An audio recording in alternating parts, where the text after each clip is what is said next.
What's up, bro? Travis Bagent, can we hear you? Can I see you? Oh, I didn't. Well, hold on. I mean, I have a background behind me. Did you ask me, can I see you, or did you hear me? Yeah, can you hear me? Yeah. Yes. All right, cool. We can hear you. All right, let me. I guess Gary's a little late. Let me go press it.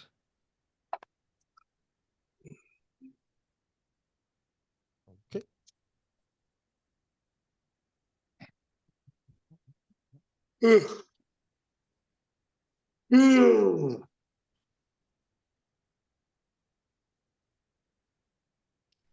All righty, everybody. We are back to first official, maybe released episode of Tell Me I'm the Greatest podcast. And finally, we are here with RVJ himself and Tyson Bagent's dad. Yeah, what's up? What's going on, y'all? Okay. So, Fine. Fucking Artem does his job and gets some fast on here. so what's going Who on? better to start with than somebody who's going to tell you the fucking truth on whatever it is you want to spit it about?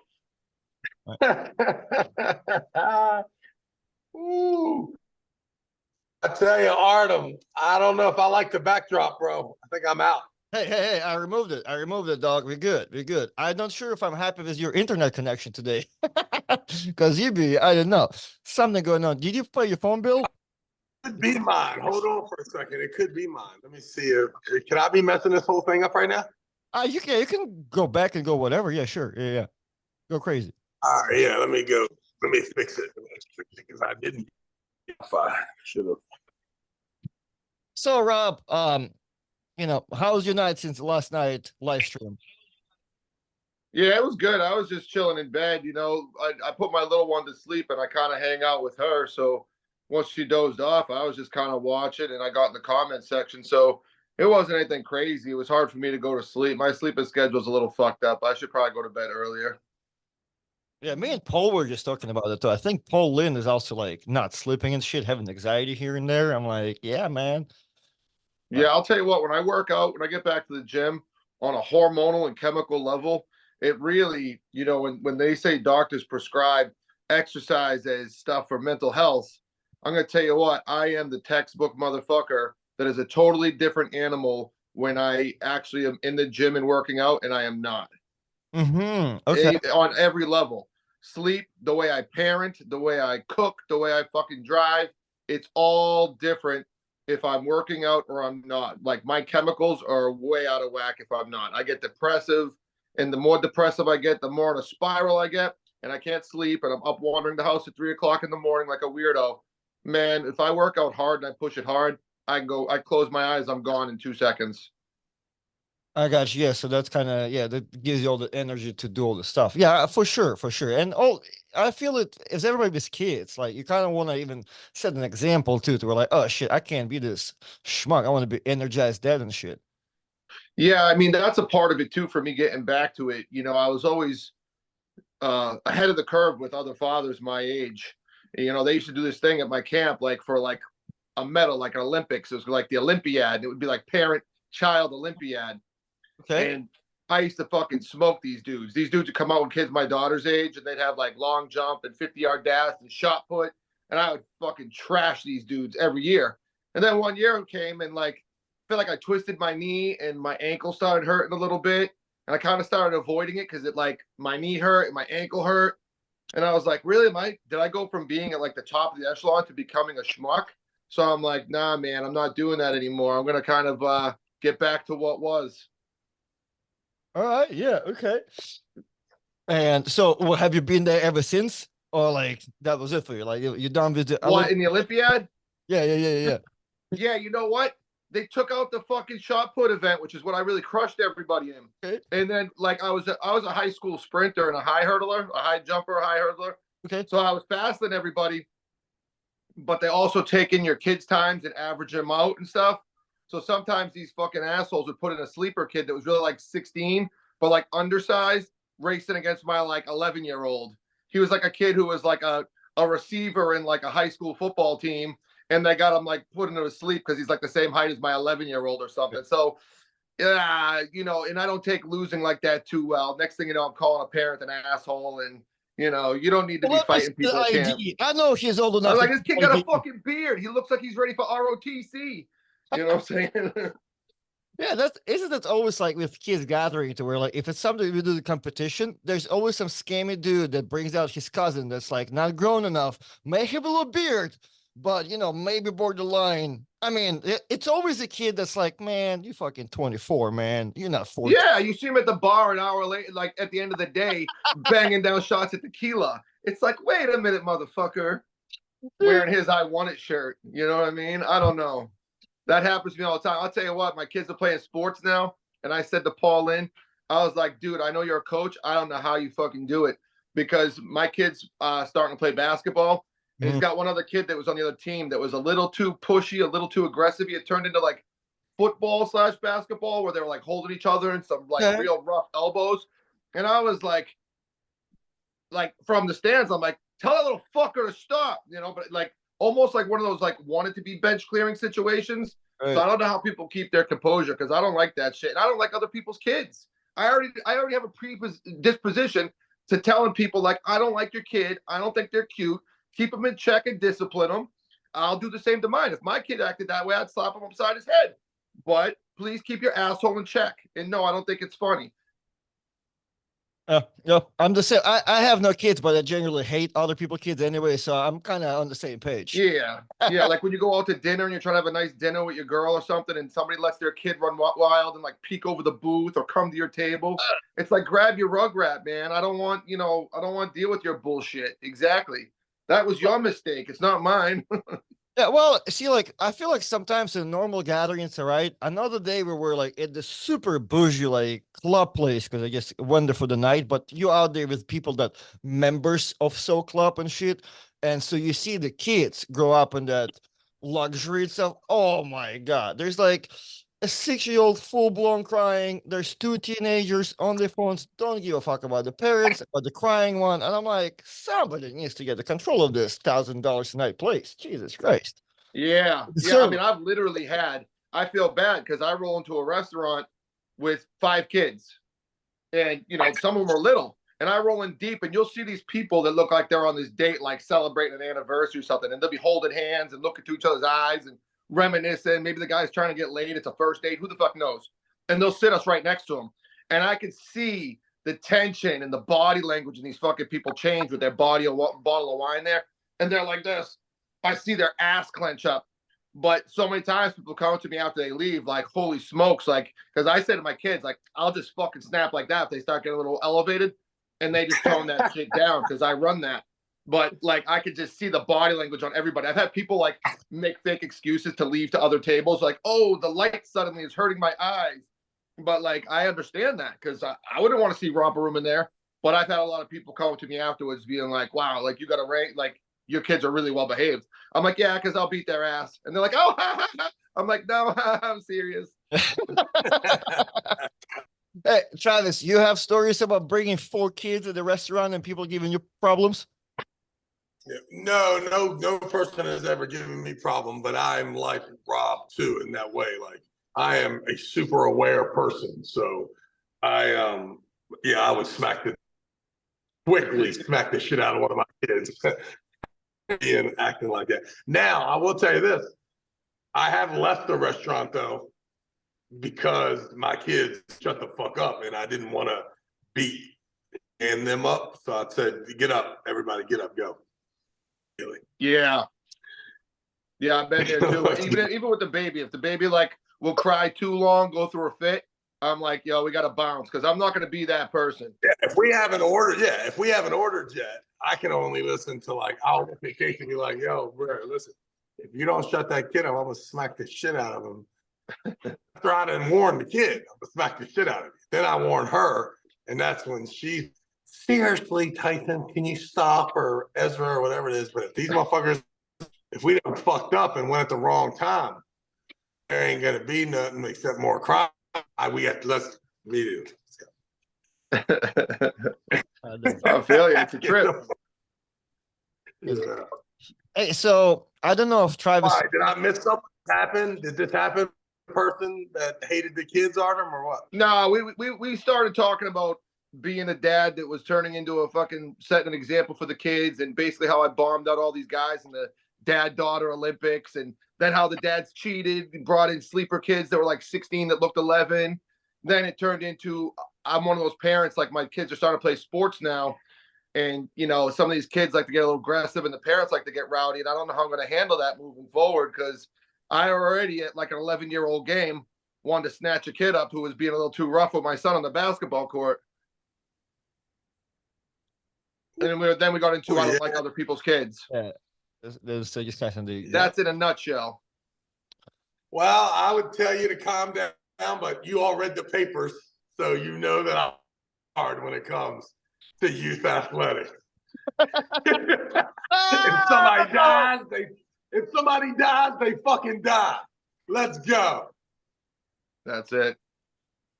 Yeah, we're not gonna go into What do we details. got here? John Berzink and Crosby. Did you see that, Artem? Yeah, that flyer. So what the Engen said, I guess Krasi beat him 10 years ago, right? In the super match. In like Krasi's peak and John's after surgery. So that's why I got one word for that whole match. go ahead. Boring. Don't want to watch it. Who you got? You got John winning easy, or what you saying? Yeah, I don't know. John gets no credit for anything, and you know, if he loses, then why is he even on the card? Gosh, it's one of those things. John should be pulling Daniel. Yeah, Daniel Prokopchik. Yeah. Travis on the freaky match. Fun stuff. Yeah, I don't think. Yeah, that's kind of like it's almost like a fantasy card to a little bit awesome, but I don't think Engen will ever agree to that. I don't think John would of agree to that. That's a fucking scary match for a person that's 50 pounds heavier than that guy. Yeah, that's what we need to do. Only those fun things should be happening. There should be 2 title matches, and then just shit that you would never see anywhere else.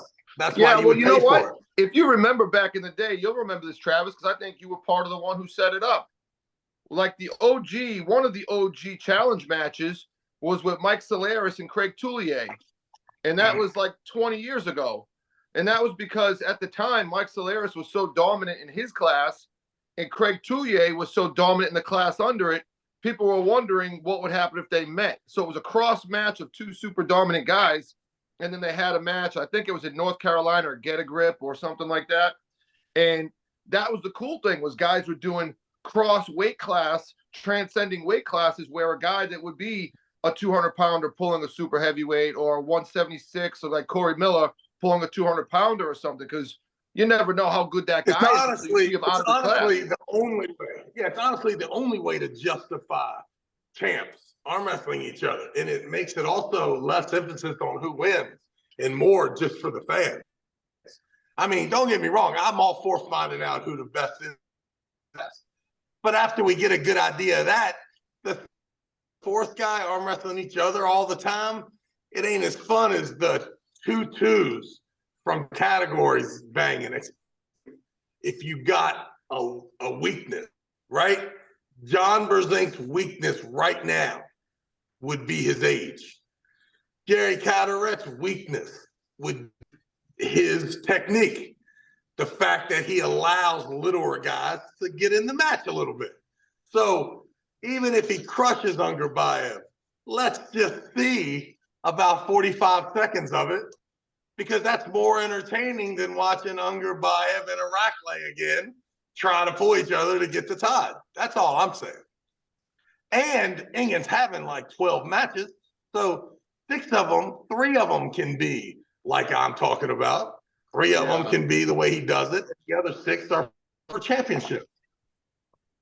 Yeah, and it opens up a cool dialect of conversation that if somebody can knock out a guy that's perceived way over them in the overall world rankings, it really shifts shit up a lot and starts a lot of questions. And that's kind of... You don't have to go too far down the list, right? go any further down than Tim Bresman and Ungerbayev and Irakli are cracking them dudes after that. So I'm not sure Ungerbayev doesn't beat Tim Bresman tomorrow. Yeah, it's one of those questions that you really don't know until you run it. And the other part about that is it takes a lot of pressure off the athletes with weight classes and cutting and getting there early. You just kind of like, that's the beauty of this match that I took with Brandon Allen, is kind of like, all right, you're getting back at it. You want to take a match. He's way bigger, but then it's like, I'm free rolling. Like, I don't have to come in and worry about getting super lean or super fit. I could just arm wrestle. Yeah, he's probably going to do in that King's move thing. All fucked up. Because you ain't ready for this war. Why you think I'm not ready for something like that? I mean, because who would, unless you were arm wrestling every day? I never arm wrestled every day, even at what I consider to be a good spot for me. I'm doing it more like kind of what you're doing now. I'll do stuff on the table, but I'll put pressure on my arm in the right angles, and maybe I'll adapt to doing it at a higher level as I condition. But I think if I have enough strength and surplus and I get patient, I think the King's move is a Venus flytrap. That's how I've said it before. If you fall victim to trying to finish it, you will crack your own hand in your own wrist. But there are ways where you can always stay in control and force them to have to get back in the fight. That is a true statement. And I think the easiest way to fall into that fly trap would to not log a bunch of table time. Yeah, I think the table time's good, but knowing how to apply it as well. You see guys do table time and they get 2 inches from the pad and they pop a huge boner and they just want to slide it in real quick, and then they just go for it. Bang, bang, bang, bang, bang, bang, bang. And then next thing you know, they crack their own wrist. Hey, hello, there I am right there. And the only reason is I'm always scared that it's going to disappear, the leverage. You bring that up to center, and it's weird because then you realize you've got them at their maxed out point where they're comfortable with you banging on them. But what happens when you stand up back to center, and now that tightness in their arm is gone, and they got to stand up with you? You know what else is important? King's move is your nonverbal communication. You not acting like it's a problem. And like you said, good posture, come up, change the angle a little bit. Sudden you look like Johnny Smooth. Yeah. Possibly lose. John Brzezinski had that photo shoot face. He could be in a death match, and he had that photo shoot face where he would look at you like he wasn't even trying, but he'd be almost redlined. It's a truth. I do it to practice all the time to people. If we all of a sudden somebody banging, I'll just make sure I have a straight face on the whole time and watch them give up. Oh yeah. And you were like 1% away from quitting. It was half a second for me. I just want to make sure. Stand up, breathe, like look like you're on your arm. In reality, just waiting for the biceps to open 1 more inch. Yeah. It's true. Like a lot of that's composure, and even with that composure, you can actually put time into like breathing and doing shit that people forget about in a match. Sure. That breathing shit really matters, Well, it'll just make you look confident too. Like, I'm telling you, what you just said, trying not to win, as opposed to them that being their ticket out of here is you banging the last inch instead of the position of the match. Make it so there's no way in. There is no angle, and only you last inch puts any pressure on your arm. Right, and then once they lose in a King's move. Once they lose in a King's move, all their faculties for it have probably faded faster than your faculties holding it. We have plus calling them a bitch. Calling them a bitch too should be of stopping someone's King's move. Right? Like, you're here, you feel it, you come up. Oh, what a bitch ass move. What a bitch ass. Talking to you. What a bitch ass move. Hey, Yeah, it's amazing That what would be flight or great. fight will make somebody do, though. hey, I've done that to Jason Constantini in Canada. Me and him pulled one match, he elbow fouled in the King's move, right? Just going straight in there. So we were pulling again, and I'm telling you, yo, Jason, you're 100 pounds heavier than me. Don't go under the table, young man. Oh, He still did. So we got $50 super chat, 50 Polish dollars. Does Travis keep the arm fully pronated in the setup? Like in curly, your wrist is fluffed. Does Travis keep the arm fully pronated in the setup? For me, it hurts my ability to cup a bit, but keeps my pronator more secure. It also helps to manipulate the grip. Sorry for the fake dollars. So Travis, I don't speak wrestling. Wait, what do I have a wrist curl the whole time I'm Andy, you good? no, exercise right here? well, I guess in I guess let's answer it both ways. During your matches, are you fully pronated in the setup before you go? Well, I mean, that would be a foul, right? Is that what that? He wants to know if That'd you're not like be a loading foul. your arm to like take off fully, like take off like that. Do you load up like that? Hold up. I think that whatever he said made more sense than what he said. What the fuck did you just say? Do I do like that? What do you mean? What? What is Listen, pronate? I'm What not does saying it's pronate how mean? I pull. I'm saying that there's a lot of information out there that fucking guys like load their hand like they're almost pronated. So when they go sideways, it almost rolls with them.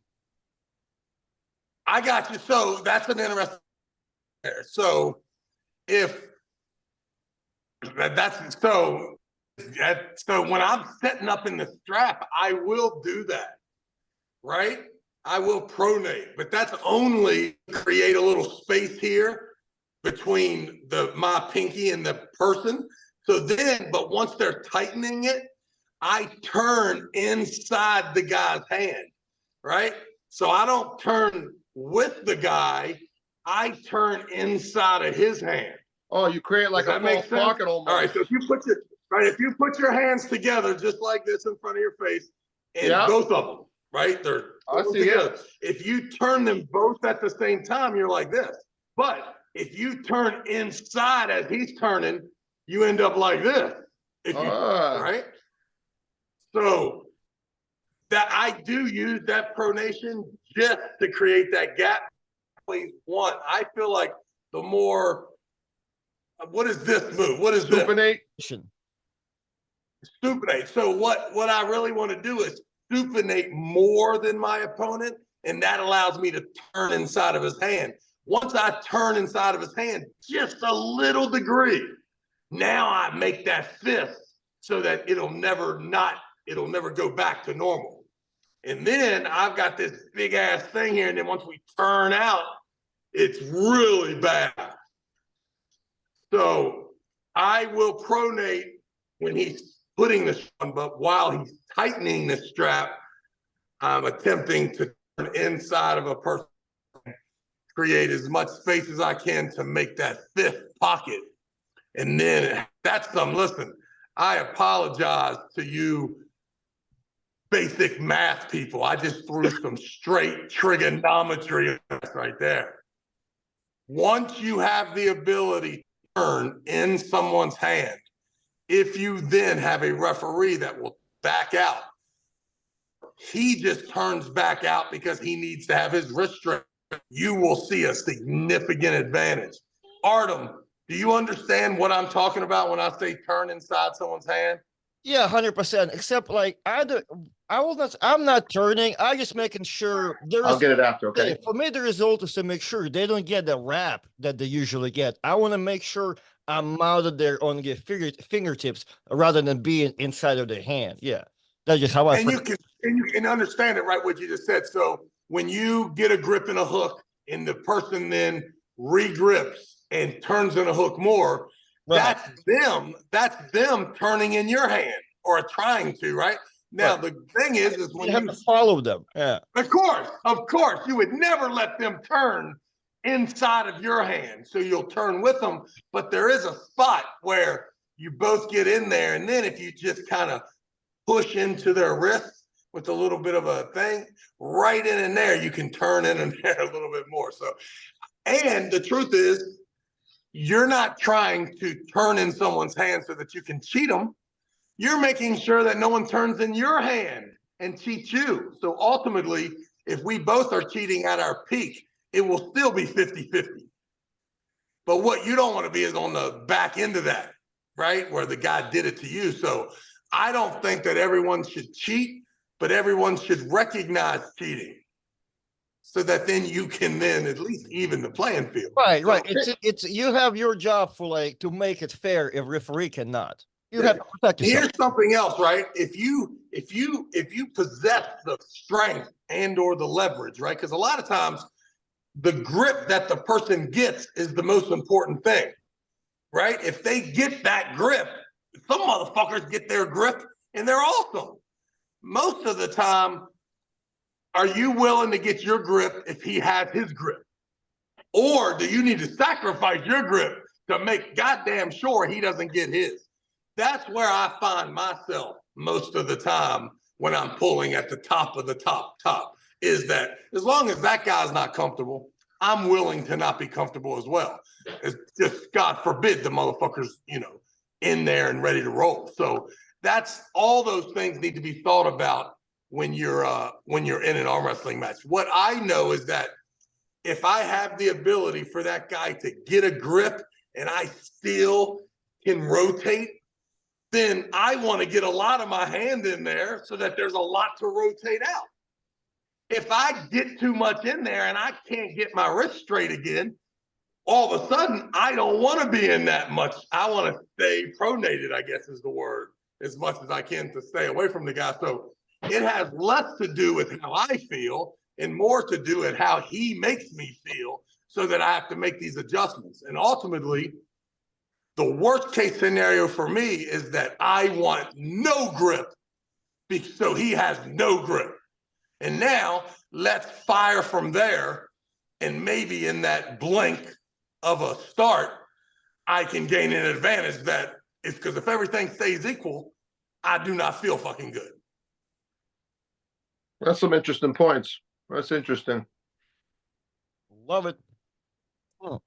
I mean, it's just like this, right? Like if the process is the guy's got 10 seconds and he has the ability to bring 6 plates over there to put him on the bench. I already know I can't do the 6 plates. So why the fuck would I lay underneath that bench? Why wouldn't I tackle this motherfucker so that he couldn't put all 6 of them in? Because I already know if he does what he's supposed to do and walks up and without a set grip, clamps on my hand, turns his own wrist straight, looks at the ref and shakes his head yes, I can't fucking beat him if that's what happens. Just like I can't beat the guy if he puts all 6 plates on. But if I can disturb this guy enough, set him in my position, delay the competition enough to where he could only put 4 plates on before the time ran out, boom, I do the rep and I jump up out of there. I just don't understand not messing with the process if you know you can't win if the process is completed normal. For sure. I think a lot of that comes down to body awareness, right? You gotta be real intuitive with yourself and the other person, and that's an art in itself.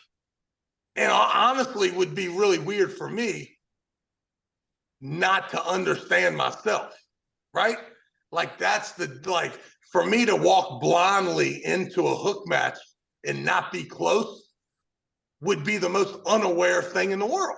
Like the guy tells me, I mean, you're never going to catch me saying, oh man, I'm sorry. I thought I could beat him in the hook. If he was way better than me in the hook, I would never be that unaware. I would be like, hey, I thought maybe I had a chance in the hook.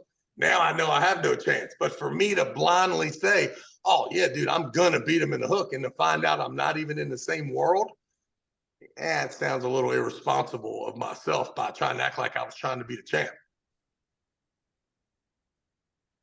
Fair enough. Respect that. So let's talk about something fun now. We already did the whole arm wrestling thing. So hey, no. There's a question. Not a question, but I guess it was announced that January going to be your buddy Matushenko and Rino Masic now. Whoa, I guess, whoa, I guess whoa. Derek, What Derek, happened? I guess Derek Derek, got out of it? I guess Derek is out of it. It's Matushenko and Reno. Do we know what happened? Derek made a video on his channel saying my match canceled. I did not watch. I don't know. There's some good tea behind it, but it's now Reno. Are you good? Ivan, yeah. Let's go and see. Okay. So I want the loser then of that match. You want to loser of that match? Who's that? Travis or me? Nah, Me. You take the winner. I've already got Hey, a bunch of matches. We need you on New Year's Eve in Chicago, baby. What's on New Year's Eve in Chicago? We play New Year's Eve. So the day before New Year's Eve, me and Artem are hosting a tournament. Oh, that's fun. Yeah, Yeah, King of Chicago, one weight class, by your weight, 2 out of 3. Let's go. Yeah, I won't be pulling anything because I got that match in Jersey the week after. So does Artem. Yeah, but Artem's got recovering capabilities Artem that I has do been not have. banned. Actually, Artem has been banned from that organization. Artem's in his 20s and he's got all that special shit. well, What?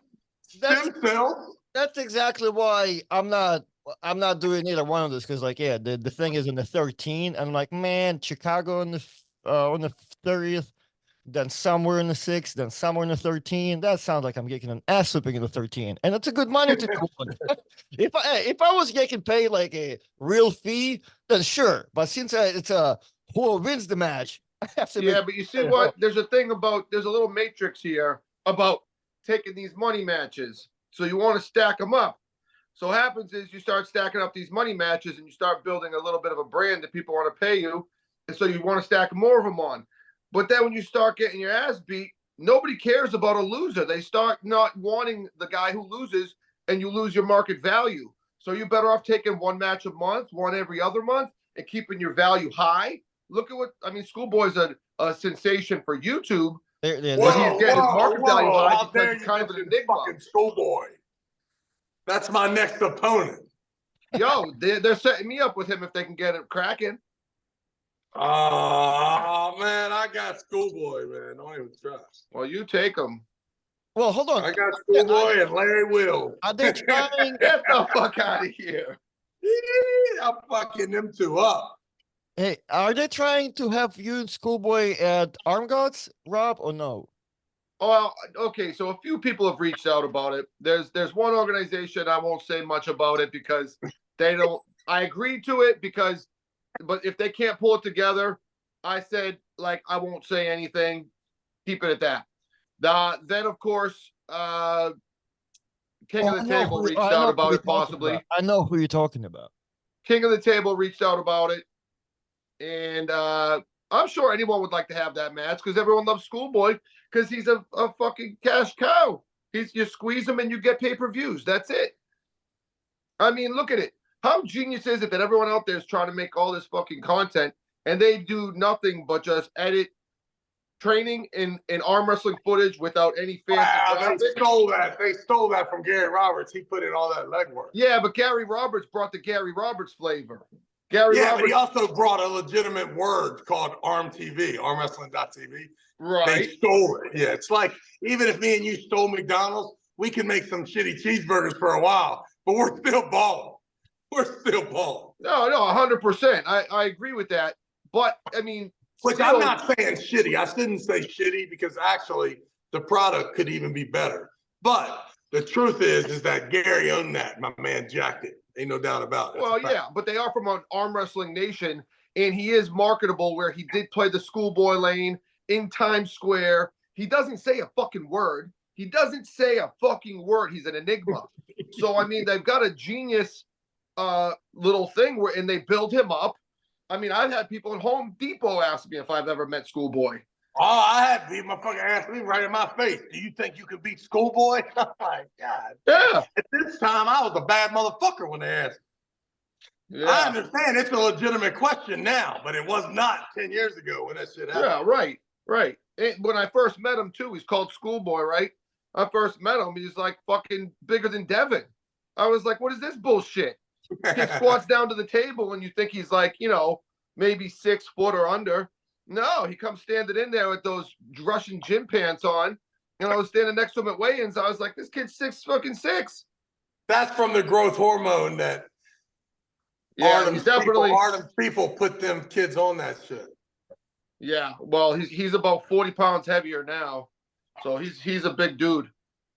Didn't he tear one of his I biceps? was trying to give Artem Yeah. the news about how dangerous steroids are. And he said that in Russia, that's called propaganda.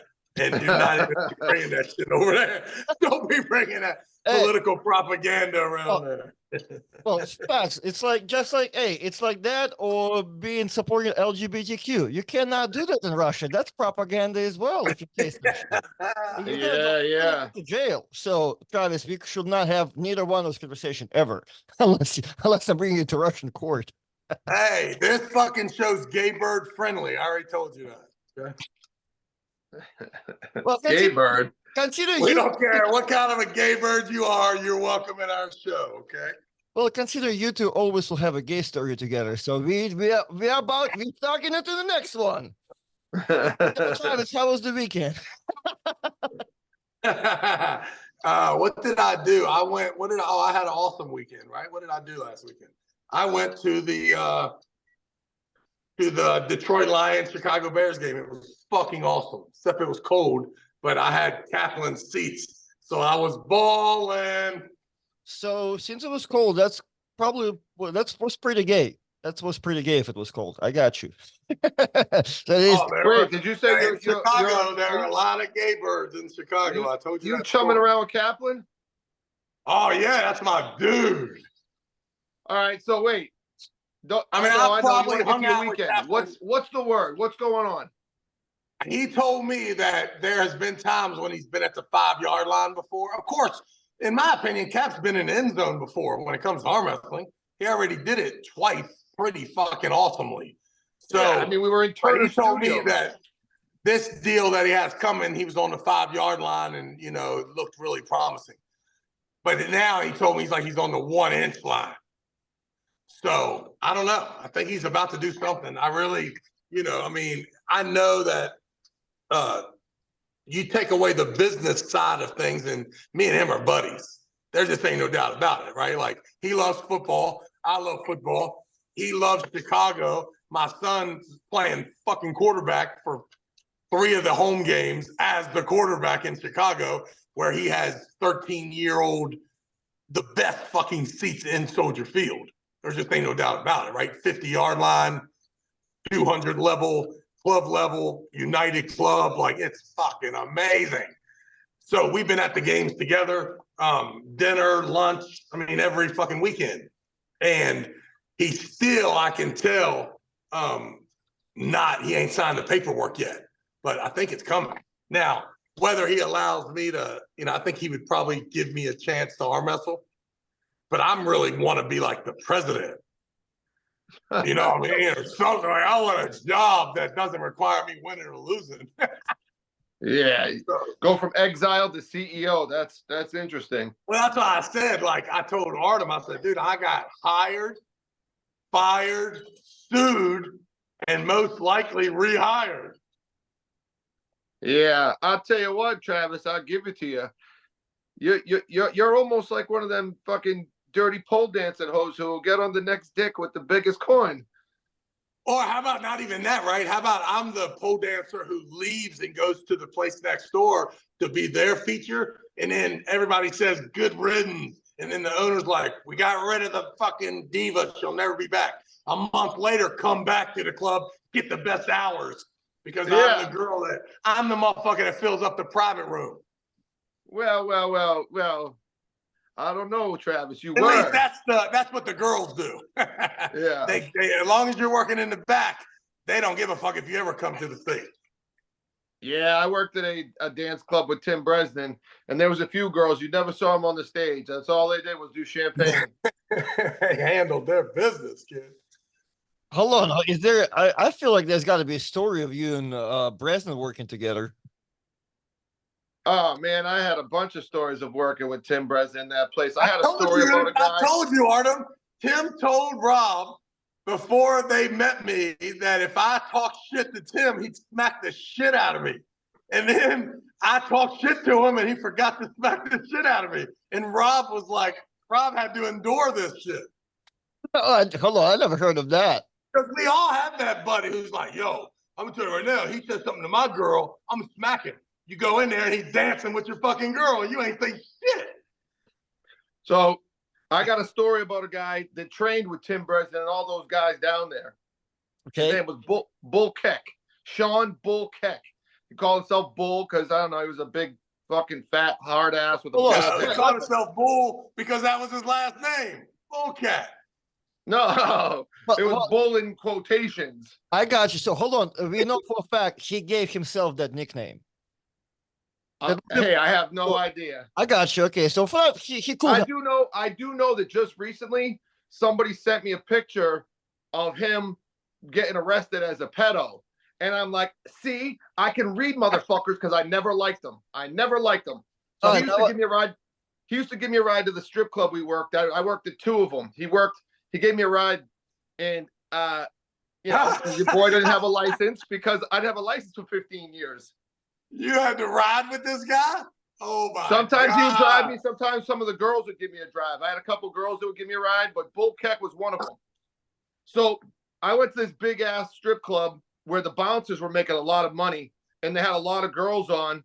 So each girl would tip the guy out on the way out, the bouncers, some money. So when you get like 50 girls on giving you $5-10 a piece on top of your hourly night, these guys are making 500, 700, $1,000 a night.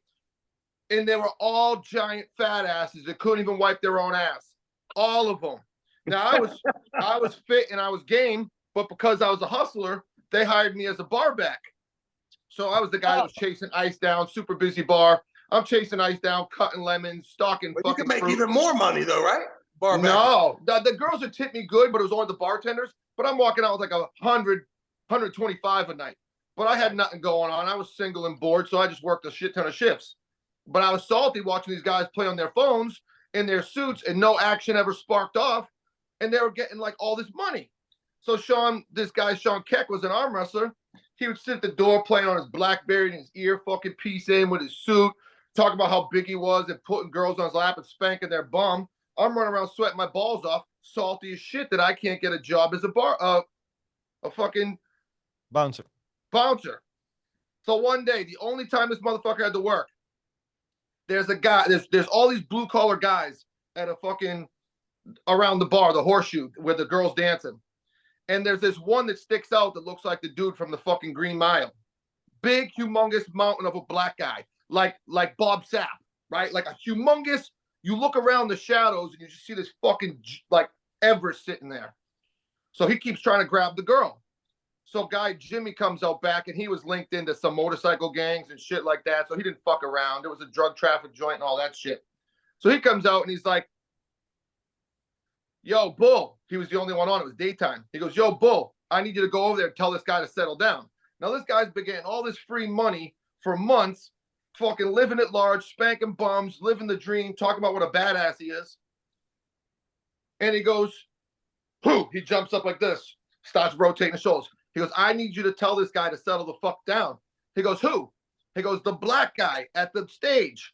Now, there was only one black guy in that whole building. And he was very fucking apparent because he was like 400 fucking pounds. So Bull goes walking over there like this.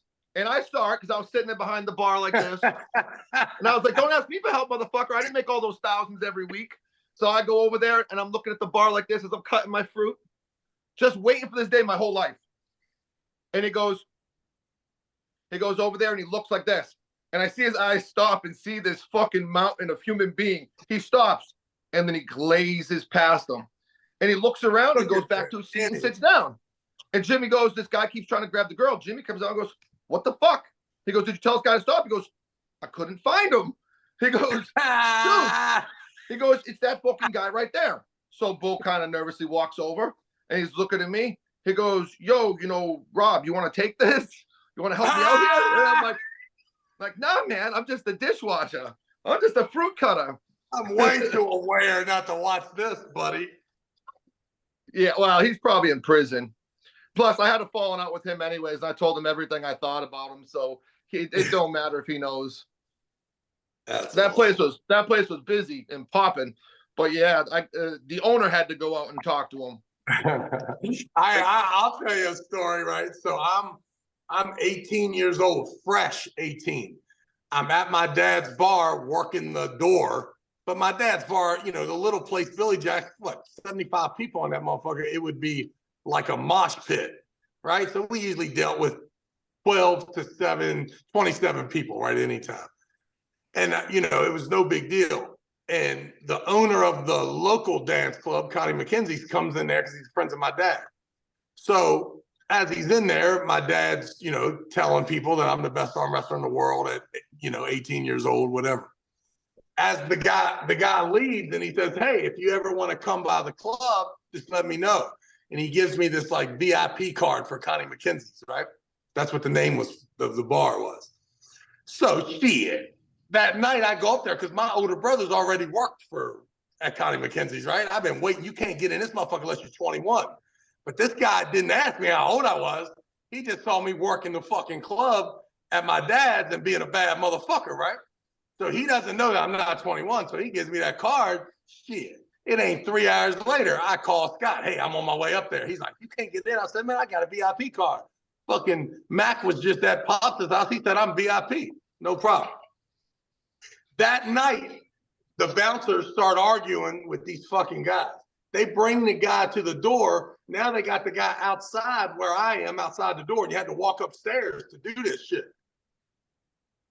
And the guy's got a beer bottle behind his back right there in front of me, right? And he's arguing with the bouncer. So I just grabbed the beer bottle and gave it to my older brother. I'm like, yo, well, once they noticed that this guy had that bottle, one of the bouncers is a little mean motherfucker.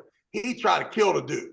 So he lunges after him, punches him. They both go flying down these stairs. The bouncer at that point breaks both of his kneecaps, right? It was fucking horrible. And he beat the fuck out of this poor guy too, man, you know, but whatever. That was my introduction to Connie McKenzie's, right?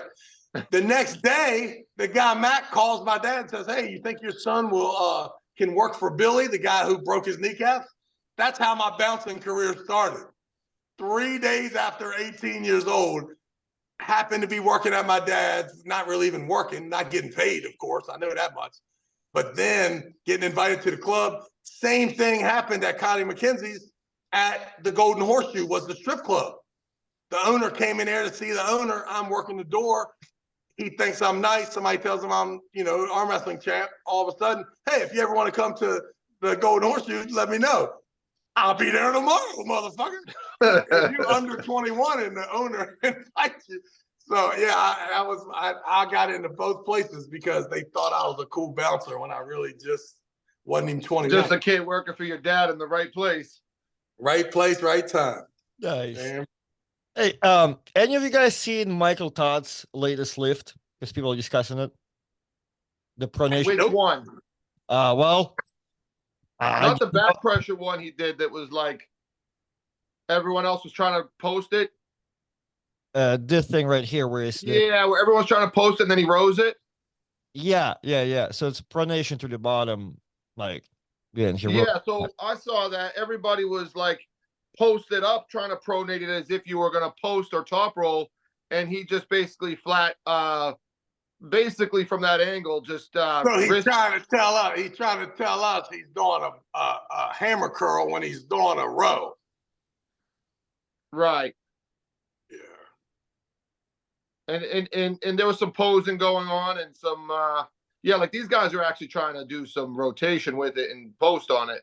I was surprised that people didn't shred this one as hard as it was, because I mean, when you're gonna put things on the internet as far as like lifts or strength, you better cross your T's and dot your I's, because there's going to be a lot of Karens out there that even if your shit looks good, they're going to hate on it. Yeah, so you're saying everybody were kind of, so I see everybody kind of standing up, and Michael knows what he's asking them, but I guess they're not doing it. He's just rowing it with the He's Well, hooking. they all did what he asked. I saw this whole video. Yeah. But he, in the name of he being didn't the do strong- what he asked. Yeah, in the name of being the strongest guy in the room. I mean, when you're saying in a back pressure All lift like Mike that, has like to these guys do, all Mike has to do is make sure that his head is over top his elbow, and then all his weight's on his front foot. If he gives me that lift, then I'm in. Well, I'm But you telling you can't what, the tell me that problem you're gonna is be laying back. Yeah. the problem is that move at 150 pounds. I don't care what they're producing out of Russia and all those places. Denis Plankov in his prime, Aramis, none of those guys are moving that weight with good arm wrestling form. Well, whoa, that's not even. I don't know if he put 150 for that. He did it like at 200 the other day. Yeah, well, this one was 150. He goes, "Oh, I put it at 150 just so I didn't feel like changing the weights." He's got kids in there that don't weigh 150, and he's give it to them. And yeah, that's a straight row. That's like pulling from the elbow with your forearm straight. Yeah. And two, let me tell you what else he's benefiting from. The angle, everything about that being his machine. Yeah, Yeah, it is his thing that he does daily, probably, right? Just like you. Exactly. Yeah, but it is a row. Let's call it what it is. You're right, 100%. Yeah. It's a cute arm wrestling pronation based row. Yeah, kind of. Oh, okay. I'm stretching. My apologies. Lifts on YouTube now are out of fucking control. Facebook, YouTube. It all started with that Igor Mazarenko shit, and now it's gone wild. Anytime someone mentions arm wrestling, I feel like they just need to say a couple words and mention the word pronation. And then they just say a couple words, pronation. And as soon as you say the word pronation, everybody's like, oh, it doesn't even matter. It could be anything. Anytime I'm stumbling over a word, I'm using pronation for now on the rest of my life. Yeah, like ad libs. Do you remember that game, that game you play as a kid, ad libs, where it's like, put it in a noun, put in the food you ate, and then you read it back and it's funny as shit? That's like just add pronation and it makes you sound like you know everything you're talking about. Yeah. Ask me an arm wrestling question, Arnold. So how often do you train a week? Well, it often just comes down to stop. I got a perfect Pronation. I got a perfect one for you. That people ask, hey, so what do you train like for arm wrestling? Just your arms? Yeah, well, it's really all about pronation, right? So pronation's where it's at. For me, pronation day is the most important day. I try to really concentrate on pronation. Oh, pronate. Okay. Ask me a question about football.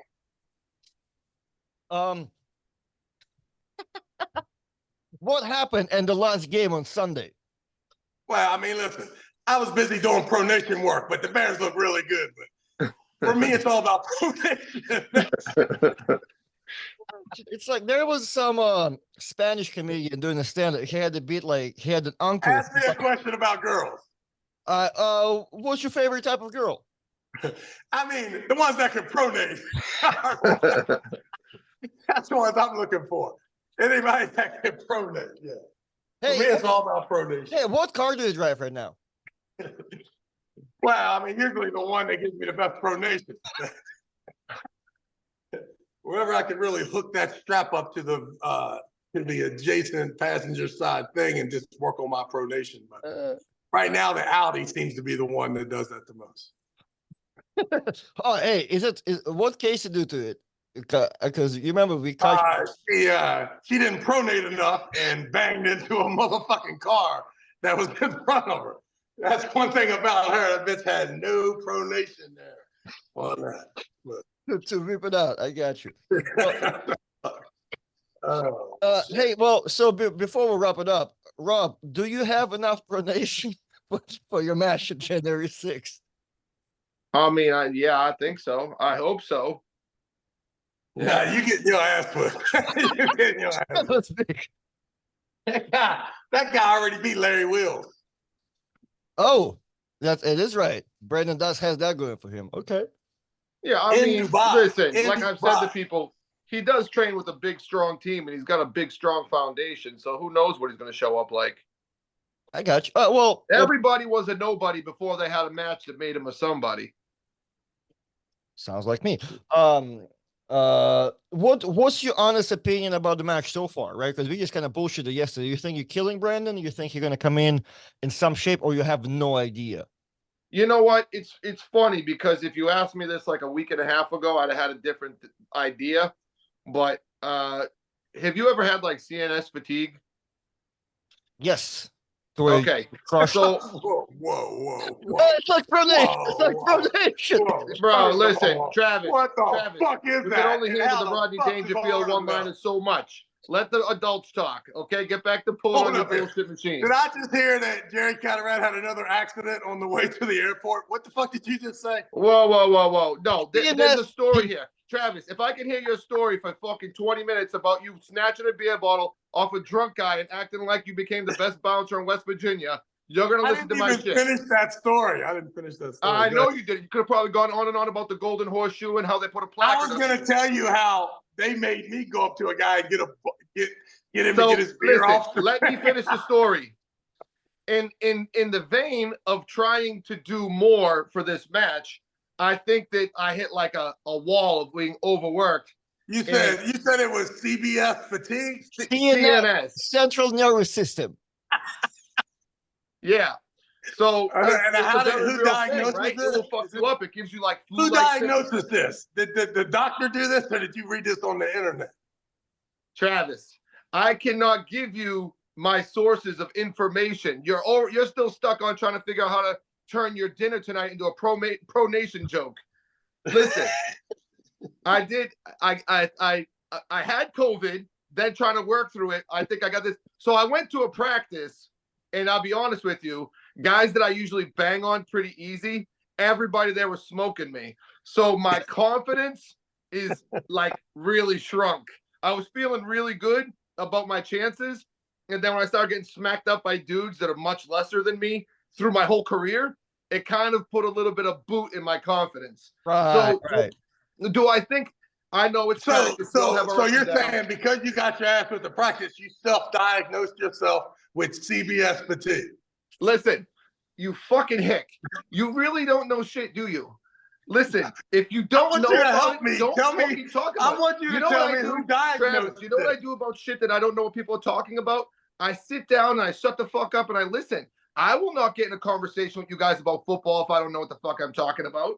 So just pull on your stupid fucking useless machine and listen.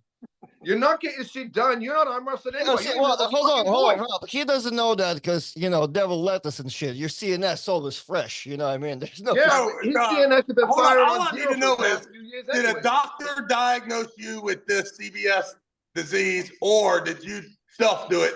And listen. Who diagnosed you? And how did you get diagnosed with this same disease? You don't get diagnosed. You don't go to the fucking hospital for it. I have been on too many stem cells for me to get my CNS any fatigued, right? But I understand what Rob's talking about, okay? Listen, I'm not saying something's going to fall into the back. Can you self-diagnose this? For sure. If you're all of a sudden depressed and you can't feel shit, you don't want to... And you're sleeping at 9 o'clock in the morning after 4 coffees and you feel like you got the flu? Yeah. Overtraining. Listen, dude. I've never had that. No fucking shit. I see you. You talk about yourself for a half hour and you pull that stupid machine. For anybody who wants to self-diagnose themselves with CNS fatigue symptoms: poor sleep and appetite, fever and other flu symptoms, weak pronation, mental fog, lack of energy, mood changes, joint aches and pains, headaches, and an inability to perform easy tasks. Yeah, man. So anyways, I got my ass shredded by guys I usually just hold center table like this, and I was getting busted up. So it's not saying that it's going to follow me. I'm just saying my confidence level, that thing that it happened, okay. It's like when Travis told the story about the guy grabbing his ass and he was going to tuck it down far away a couple weeks back. You remember that story? Yeah. Where he was like, I'm going to just like either have to kill somebody or tuck it.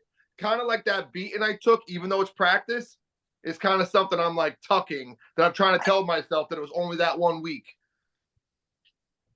So yeah, I mean, I think I'm doing more training and doing things at a higher capacity. And I think my body's just trying to catch up with it. I think I'll be, I'm not going to say best form ever. I'm not going to be like those guys, Rob 2.0, but I think I'll be on the way back to that trajectory. And I think I'll have some weaponry that could surprise him. All right. Well, I got you. So you basically try to hurry yourself up in a better shape than you were, and Yeah, I mean, when you try to do like taking a year off and squeeze it into like a month and a half, it's hard. But I mean, confidence wise, I'm not putting a lot of pressure on the match because it's a cross weight match and it's kind of off the cuff. But I mean, I definitely think that I have the capabilities of beating him. I'm not going there to lose. I really think that I could win the match.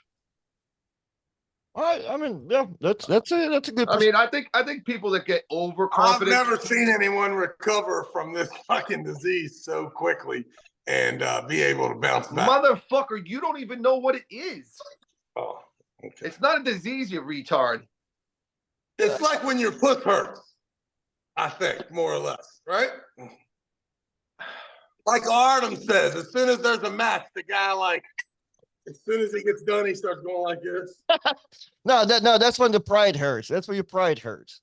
Travis, That's where pride located. see, there's a dose of reality though that people who are aware, they can kind of work through these things as opposed to just telling the promoters how they're going to come in and fucking smash and they show up light and I'm get the their strongest ass I've ever been. Yeah, like It's very easy. and then they lose All their you do meal is ticket. tell the promoter you're strongest you've ever been. Yeah, and you know what happens? You punch your little lottery ticket too much, and next thing you know, you're hiding in West Virginia, opening a CrossFit gym. Amen. Amen. Hey, I'm just telling you, some of us handled CBS better than other people, okay? Yeah, well, maybe if you train hard enough to pass the CBS. Those symptoms that y'all were describing, that sounds like most of my life has been like that. I don't know what y'all get are the talking fuck about. out of here. You've been living with CNS fatigue all your life. We appreciate you, Travis. Hey, man, For me, listen, I I didn't thought say that I'm was walking around called with it today. reality. I thought that was reality. No. There's you can feel better than that. Imagine that. There's a happier place than that. Yeah, there's levels. That was only when I brought out the vodka, cranberry, and Red Bull. Does it get any funner? Well, I mean, Well, there were. I'll agree with that. No, man, really, like I feel good now. It's just more so just dealing with recovery times and playing, knowing when to enough is enough, and it's going to take a little bit of time and training to get back to where I want to be and beyond. But that's it, just pushing. I'm telling you, this training fucking regimen I got is the absolute most beneficial way to be a lazy piece of shit in the world. Yeah, but you're not going to make it to elite like that. No, I'm not. You're right. Yeah, you're right. You are right. Listen, exactly. But I'm just telling you, let me tell you something. I can hang out at that 92 percentile and duck the 8% that are better than me like a champ, though. Oh, well then, motherfucker, that's easy. I can be top. Did you see what Artem did to Paulin? Yeah, I did. Did you see what I did to Artem? Well, that there's means a lot of that I question could marks beat there. Paulin. I could beat Paulin with my pinky right now. That's what that means when I saw that. Yeah. hey, well, on that beautiful note, am I pulling up a Chicago Flyer yet? No. You can pull it up, but I do not have those times confirmed. Woo! That thing looks good. All righty. So we have the Chicago. We have people coming. We have Paul Lynn trying to come. We have who's arm wrestling? Are these matches? No. Everybody's in the open tournament. So one weight class, everybody's in. I see it. Yeah, and they have like studs coming. Like everybody. I heard from Pablo. Like there's some crazy team of Kazakhstan dudes that's in Chicago. He's like, yeah. No. You must have your U.S. citizenship. And you can't have CSB either. If you got that CBS disease, you're out too. Fuck that. Hey, that's exactly what I told him first. Hey man, we're gonna see either a green card or citizenship. Depends which one they already have. That's one. Two, and I'm like, as long as a bunch of them come and pay the entry fee, I think we could. We good. Right. We don't care who comes. Yes, so yeah, but we do have Poland coming. We do have Pablo coming. But I think the $500 is going to be a fun little attractive thing per arm. So that's fun. Come over here and see what's up. One dude gets $1,000. Everybody else is a chump. Let's go. Good Christmas. I mean, good New Year at that point. Yeah. You haven't run one of those in a while, right? Last time you did that was when I think I think Chafee won it, right? Yeah, he broke Todd Hudson's arm that day. Yeah, broke it. Another guy who will tell me the bicep strength isn't important, but he blew off both his biceps.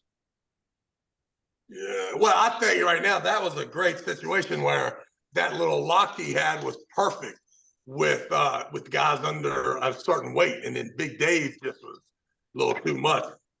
Now, That was cool. you don't see him really get on his bicep, though. He doesn't really get under. He gets kind of like wedged out. He uses that wedge. He got into that bicep with like Zoloev and Rustam, and he got rolled right open. How about Todd's the top of the world right now, dude? What a beast. But how so? Zoloev ran his ass over.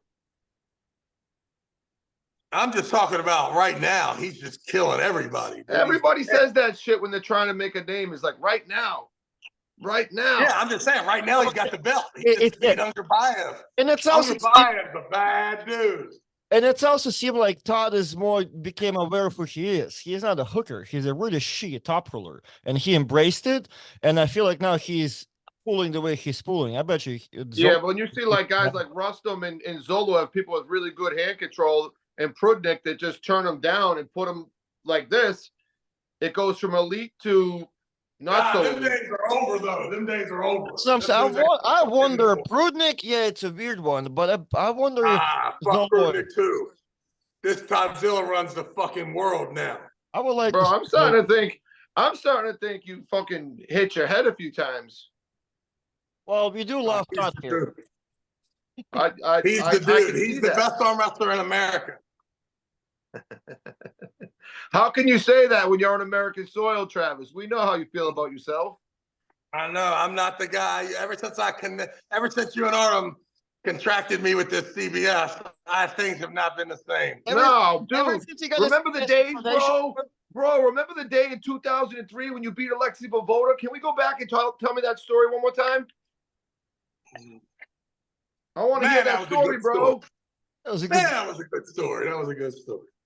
I saw you on one of your podcasts the other day saying how you got your ass whipped by Greg Boyes. And I remember that a kid here from Maine beat him in that same Worlds. No, I don't think that Eric Guavin beat him. Yeah. Really? The only two kids that beat Eric at that Worlds were you and Alexei. Really? Yeah, he even beat the big German kid. What was his name? Yeah. He looked like he got hit in the head with something. The huge August Smeasel? Yeah. Smeasel. He was a beast. Dude, he picked me up from behind one time, and I ain't never been over top of somebody's shoulders, man. You know what I mean? I'm 280 pounds. This motherfucker, I was way too high. Yeah. He just like, Eric had a good run where he was really I pulled Eric a couple times when he wasn't quite as good as he was there, but I felt it. And I'm like, dude, and I didn't let him know it, but he was close. He had that big long ass arm. Hey, I've seen a lot of guys like that. Here's what I've witnessed, I believe, and I could be completely wrong, but every once in a while, a kid like Eric or a guy would put, I'm talking a big fucking sacrifice on his own personal life and health, and he would come take a shot at being the champ. And I'm talking about a solid fucking 2-3 year run where I can tell you right now, this motherfucker's serious business, right? And one of my, I'm so aware, right, of what the fuck is going on, in that I purposely tried to make it seem like I was so much further ahead than I really was, because I knew if this guy knew how close he was, he only needs that sacrifice for another couple years. But I would act like that I hadn't done, I would act like I ain't been doing nothing, and then win, and then act like what my potential could be and just how easy it was, when it was not like that. I believe he's one of them guys that, not that I caused him not to keep working, but that I noticed if the motherfucker kept up at the pace, he's gonna be a problem. So he was the first person I ever went to an arm wrestling practice with, him and another big guy. And I remember feeling like what the fuck is this introduction into the world? Like, what am I feeling? it was very demoralizing as a brand new guy. Long too. Oh yeah, and they knew, like I wasn't even aware of any of. There was no internet, nothing. I wasn't aware of any of the things they were doing with me, and they just used me as a strong arm to fucking stretch for 2 hours straight, and they fucked me Was up. he already around that time when he was about to try to be the man, or what year was that? That was 2004. So right after he went to Worlds, I trained with him. Okay. Oh wow! So you trained with his awesomeness, yeah. Yeah, one time, and then he hurt me, and then I made it my sole mission to beat him. That was it. Did you ever do it? Yeah, every time we pulled in a tournament. Nice. Yeah, but it was at first it felt like an impossible task, like grabbing a lally column. It felt like putting your hand against an oak tree at first, especially a guy that was that big. I mean, Eric's big. He's like a lot bigger than like Devin. A lot Big bigger. motherfucker. Big. Yeah, he's like Vitali. He's like 6'7", like 350. You know, I might be Nicest guy in 300. the He's world. leaner. He's big. Nicest guy in the world. Oh yeah, he's a great guy. Main boy. Hey, Travis, so before we finish it up, I'm looking at the results, and it was brought out to me the other day. What happened in 2003 where you won right-handed, but SP won left-handed? Is this correct? Yeah, because I wasn't on the team. Yeah, buddy. So I just got a call 2 weeks before the thing. Dave DeVoto said, hey, listen, we've got a spot open on the world team. And it was right after I beat Dave Randall. He said, I think you can beat this Russian dude. And I'm like, all right, cool. So he had to call and get me that spot with Leonard Denise. But they already had Christian Binney and Eric Guavin were already in it left-handed. But Eric was by himself right-handed. So they let me in there. I would have won left-handed easy. I mean, I would have won left-handed easy. Gotcha. So you guys get in a pool because yeah, like I didn't pull. No, they wouldn't. You only allowed 2 Americans in each of the classes. got you because yeah, 2002, Greg Boyce won that, and Ryan Espy won a left-handed too. And then I guess the guys y'all talking about won in Tokyo in 2005, August Missile. Yeah. Yep. Yeah, he was a big guy. He was out in one of the Ultimate Las Vegases too, with a crazy class that when John pulled Farid. It used to be Farid, now it's Ferret. Yeah, I know. And when I met him, it was Usmanov. Now all of a sudden it's Usmali. Usmali, like, yeah. how the Farid fuck am I Usmanov, supposed now to- it's Ferret Usmali. Yeah, and they're telling me I'm wrong. I'm like, listen, motherfucker. I hung out with the motherfucker. Hey, his mama named Clay. I'm gonna call him Clay. Okay. Yeah, exactly. Well, Yeah, listen, Ryan Espy knows I'd have busted his ass right there. I was a dog. I was a dog back then, left-handed. Oh my goodness. Was I ever? Woo! I couldn't even get a match, Artem. Couldn't even get a match. yeah, and I just realized, did you actually won Worlds left-handed in this list? Never.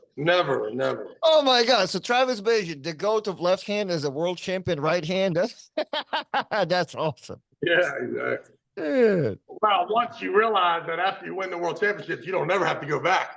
You get invited to every one of them motherfuckers. Now, if they paid us, like I hear Ingen talk about, if you got the win, you got a stipend and shit, like that would have been a reason for us to keep going. But shit, that was a painful well, trip. that's the thing with like Kazakhstan countries. They're kind of in the same way. They're like fuck going, but if you do go and you win, it's kind of cool that you get the stipend and everything. But even they're like, talking to the Kazakhstans and Georgians, like, you have to win. I'm like, yeah, motherfucker, it is hard even for you. So yeah, I get that. It is hard to win that motherfucker, especially, it's hard to win that motherfucking thing. I can't even imagine how hard it would be with no juice. And that's the way you got to win it now. And not only you got to win it with no juice, but you got to hope the other guy didn't get juiced up and knock you caught. Well, yeah, that's the thing is they got so much.